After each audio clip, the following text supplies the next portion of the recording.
Halo. Halo baba. Alafu sasa mwanangu, mbona mimi napiga simu zangu sikupati, na nikikupata upokei? Nini shida? Amna baba, muda ule nilikuwa na kazi, ndio nikasema sasa hivi nikupigie. Sasa ukiwa unakaa hivyo, maana yake unaipoteza hazina ya sisi kuamini tumezaa kitakachotulea. Maana yake mama yako amekuwa akilalamika kweli, kama tunakupigia simu hujapokea, au tukikupigia pia usipopatikana. Sawa baba. Usiwe hivyo. Niambie sasa. Baba. Mimi kuna kitu kilikuwa kinanitatiza kidogo. Nikasema nikupigie ili nione hii imekaaje. Manake jana nimeongea na shangazi. Ananiambia habari, sio utaolewa lini, sio umri unaenda, sio nini. Nikamwambia shangazi, inshallah nikipata nusra mimi nitaolewa. Lakini huko kuolewa kwenyewe baba, unasikia kauli watu wanasema kwamba usikosee kuoa ama kuolewa. Au ukienda hivi kwenye masherehe utasikia utaishi naye kwa shida na raha. Ama hivi kwenye maharusi vile ndo wanaagana, unaona watu wanaondoka, maharusi wanafurahi wenyewe wanaondoka. Utakuta huku wazazi wa kikeni wanakuwa wanalia. Sasa unafikiria nini shida pale? Kwanza hiyo ukaishi naye kwa shida na raha, au usikose kuoa ama kuolewa. Sasa mimi kusema ukweli nashukuru babangu umenisapoti, nimepata kazi, niko sawa, sijakuwa na changamoto zozote mpaka sasa hivi. Sasa naogopa hiyo ndoa isije kuwa chanzo cha mimi labda kuharibikiwa ama kuchanganyikiwa. Sielewi babangu. Unajua nimekuwa nakusikiliza kwa makini kabisa. Kwanza swala la mtu kuoa au kuolewa, ndoa yenyewe kwanza ni riski. Lakini kuoa au kuolewa hakutakiwi mtu aolewe kwa sababu watu wanasema. Inatakiwa mtu aolewe baada ya kumpata mtu mwenye mahitaji ya mke wa kumuoa. Kwa hiyo hata wewe mwanangu, kwenye misingi ya maisha yako unavyoishi, kama itafikia hatua umeridhia kuolewa kwa nafsi yako na roho yako, lakini haswa iwe kwa kumpata yule anayetaka kukuoa na wewe ukampenda. Hivi unavyosikia ndoano, maana yake wapo watu waliolewa kwa tamaa na hila, kwa mengi yale ambayo yasiyofaa. Wapo wanawake hapa mjini hapo wanaonekana wameolewa, lakini mwingine aliolewa ili kwa sababu apate riba ya matunzo aliwatunza wengine. Na kuna mtu ameolewa kwa visasi vya mapenzi ili amkomoe mwenzie. Ndio maana katika ndoa za hivi sasa wapo watu kweli wanalia kwenye mapenzi, kwa sababu kuna watu wameoana, wamezaa na wanaishi pamoja, lakini watu wao pia hawapendani. Wanaishi kwa sababu wana mazoea na ule mkusanyiko wa idadi ya watoto waliokuwa nao. Kwa hiyo wanaishi kwa ajili ya kulea tu hao watoto.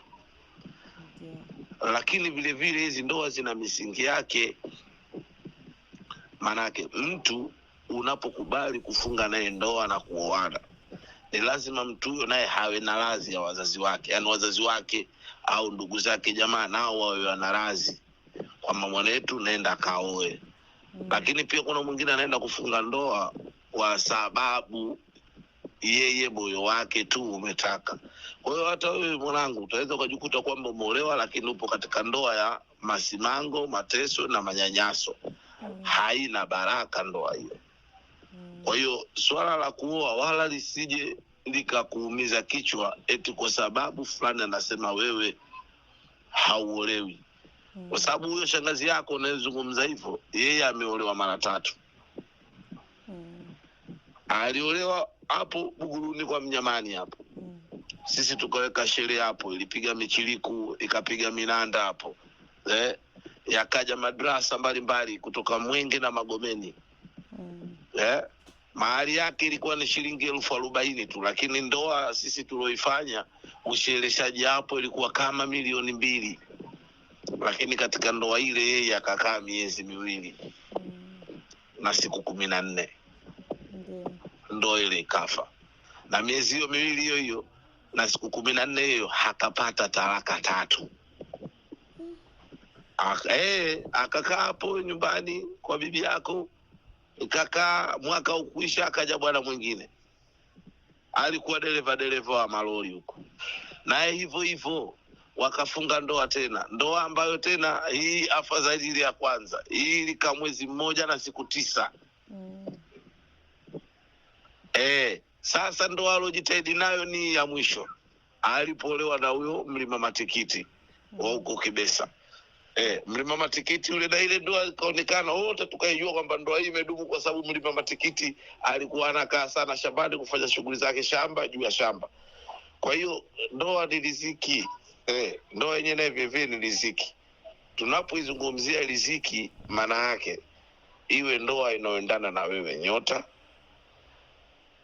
uwe unapendwa na anayekuoa, lakini pia koo ya anayekuoa iwe imetoa baraka. Wewe uwe unawajua ama uwe hauwajui. Alikadhalika hata wewe unaolewa, sisi pia wazazi wako tumekukadaria. Tunasema mwenetu tunaenda kaolewe, tukufanyie dua kidogo, tuongee na mizimu, bwana.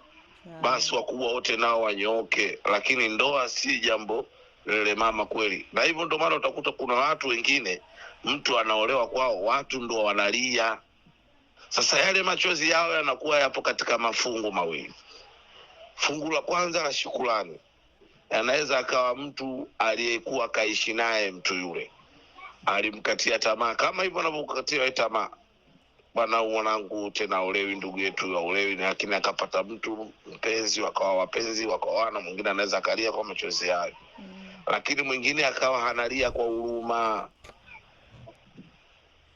Sio, unanielewa? Nakuelewa baba. Kwa hiyo sasa, ijapokuwa haya maisha jinsi unavyoona hayana formula moja kwa moja. Ndiyo. Naweza nikakukatisha mimi tamaa, labda babako nikakwambia bwana olewa mwanangu, mwaka huu lazima uolewe. Basi ukaolewa kwa ajili ya kujitakasa uso tu, kwamba baba aliniambia niolewe, kwa hiyo na wewe ukaolewa, ukafunga ndoa yako. Sawa. Lakini kwa kuwa utakuwa umeolewa kwa sababu mimi nimekusema, basi hata wewe unaweza usiishi vizuri katika hiyo misingi ya ndoa, hata kama mumeo huyo anayo tija ya wewe kuwa mkewe. Kwa hiyo mimi hadi leo unapotuona tupo na mama yako tunaishi, tumetoka mjini mpaka sasa tukasema turudi huko kijijini, tumekuja kukaa, ni kwa sababu tunajua mengi tunayoyapitia. Kwa haya tunayokutana nayo sisi mpaka kufika leo, kwa hawa vijana wa sasa hivi hakuna anayeweza, hakuna anayeweza. Hakuna anayeweza. Kwa hiyo mwanangu, maisha hayana formula, zingatia hilo.